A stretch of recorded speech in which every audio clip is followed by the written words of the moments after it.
Sir, বিমান তো আকাশে উঠছে না, মনে হচ্ছে বিমানটা মাটিতে পড়ে যাবে। পরক্ষণেই কন্ট্রোল রুম থেকে অর্ডার আসলো, তুমি তাড়াতাড়ি সিট ইজেক্ট করে দাও। কিন্তু ফ্লাইট লেফটেন্যান্ট তৌকির তা করলেন না। শেষ মুহূর্ত পর্যন্ত চেষ্টা করেছেন বিমানকে আকাশে রাখতে। সবশেষ মাইলস্টোন স্কুল অ্যান্ড কলেজে গিয়ে বিমানটি আঘাত হানে এবং শেষ নিঃশ্বাস ত্যাগ করেন ফ্লাইট লেফটেন্যান্ট তৌকির আহমেদ। সবাই ভাবছে ফ্লাইট লেফটেন্যান্ট তৌকির আজ মারা গেছে, কিন্তু আমি বলবো না, তিনি আজ মারা যাননি।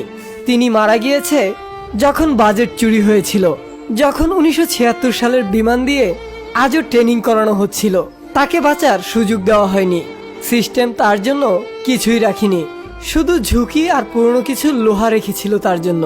ফ্লাইট লেফটেন্যান্ট তৌকির যে উড়ান দিয়েছিল সেই উড়ানের নাম হলো সোলো ফ্লাইট ট্রেনিং।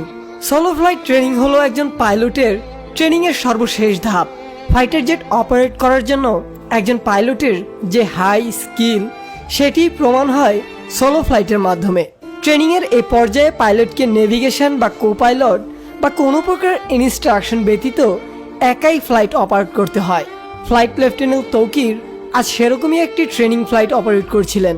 যে কোনো প্রকার ট্রেনিং ফ্লাইট সিভিলিয়ান এরিয়া থেকে দূরে হয়ে থাকে, তবে সোলো ফ্লাইট সাধারণত আরবান এরিয়াতেই হয়ে থাকে।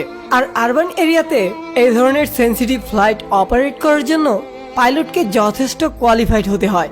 ফ্লাইট লেফটেন্যান্ট তৌকির তেমনই একজন পাইলট। ট্রেনিংয়ের লক্ষ্যে তৌকির তার F-7 বিমান নিয়ে কুর্মিটোলার পুরাতন এয়ারফোর্স বেস থেকে টেক অফ করে এরপর উত্তরা, দিয়াবাড়ি, বাড্ডা, হাতিরঝিল, রামপুরার আকাশ জুড়ে তিনি উড়তে থাকেন। তবে কিছুক্ষণের মধ্যেই তিনি বিমানে কিছু সমস্যা আজ করেন। কন্ট্রোল রুমে রিপোর্ট করে জানান যে তার বিমান আর আকাশে ভাসছে না, মনে হচ্ছে বিমান নিচের দিকে পড়ে যাচ্ছে। কন্ট্রোল রুম থেকে ইনস্ট্যান্ট রেসপন্স করে ইজেক্ট করার জন্য জানানো হয়, কিন্তু সংশ্লিষ্ট কর্তৃপক্ষের সাথে কথা বলে যতটুকু জানা সম্ভব হয়েছে, ফ্লাইট লেফটেন্যান্ট তৌকির শেষ মুহূর্ত অবধি চেষ্টা করে গিয়েছেন বিমান বাঁচানোর জন্য।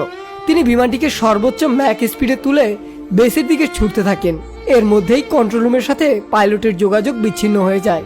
তার ঠিক 1 থেকে 1.5 মিনিটের মধ্যেই বিমানটি নিয়ন্ত্রণ হারিয়ে উত্তরা মাইলস্টোন স্কুলে বিধ্বস্ত হয়। এখন পর্যন্ত এতটুকুই জানা গেছে, তবে বিমান ঠিক কী ধরনের টেকনিক্যাল ফেলিওরের জন্য এই দুর্ঘটনা ঘটল তা কেবলমাত্র ম্যাসিভ ইনভেস্টিগেশন হলেই জানা সম্ভব।